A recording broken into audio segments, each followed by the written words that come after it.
अल्हम्दुलिल्लाहि रब्बिल आलमीन वस्सलातु वस्सलामु अला सय्यिदिल मुरसलीन। मोहतरम भाइयों और बहनों, आज हम रमज़ान मुबारक की फजीलत और उसके पैगाम के बारे में कुछ अहम बातें करेंगे। रमज़ान कोई आम महीना नहीं है, बल्कि ये अल्लाह ताला की ख़ास रहमतों का महीना है। ये वो महीना है जिसमें इंसान अपने रब के करीब हो सकता है और अपनी ज़िंदगी बदल सकता है। रसूलुल्लाह सल्लल्लाहु अलैहि वसल्लम ने फरमाया, जब रमज़ान आता है तो जन्नत के दरवाजे खोल दिए जाते हैं, जहन्नम के दरवाजे बंद कर दिए जाते हैं और शैतानों को जंजीरों में जकड़ दिया जाता है। सही बुखारी, सही मुस्लिम। इस हदीस से मालूम होता है कि रमज़ान नेकियों का मौसम है। अल्लाह ताला इस महीने में अपनी रहमत आम कर देता है। जो शख्स सच्चे दिल से तौबा करे, अल्लाह उसे माफ़ कर देता है।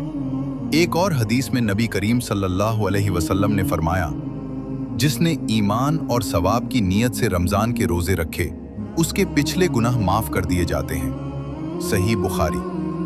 ये कितनी बड़ी खुशखबरी है, लेकिन शर्त यह है कि रोज़ा सिर्फ भूखे प्यासे रहने का नाम न हो, बल्कि आँख, कान और ज़ुबान का भी रोज़ा हो। रसूलुल्लाह सल्लल्लाहु अलैहि वसल्लम ने यह भी फरमाया कि अगर कोई शख्स झूठ बोलना और बुरे काम छोड़ न दे, तो अल्लाह को उसके भूखे प्यासे रहने की कोई ज़रूरत नहीं। सही बुखारी। इसलिए हमें चाहिए कि हम रमज़ान में अपने अखलाक को बेहतर बनाएं, गुस्सा कम करें, झूठ से बचें, गीबत न करें और दूसरों के साथ नरमी से पेश आएं। रमज़ान कुरान का महीना है।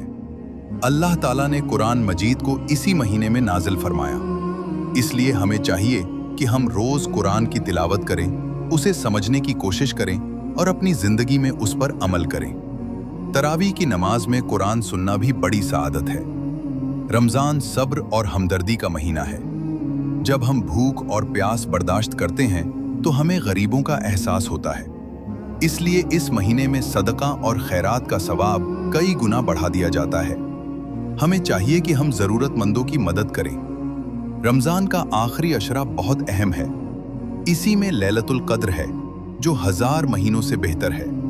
हमें चाहिए कि आखिरी 10 दिनों में इबादत का खास एहतिमाम करें, दुआ करें और अल्लाह से अपने गुनाहों की माफ़ी मांगे। अल्लाह ताला हमें सच्चा और मुकम्मल रोज़ेदार बनाए, हमारे गुनाह माफ़ फरमाए और हमें रमज़ान की बरकतों से मालामाल करे। आमीन।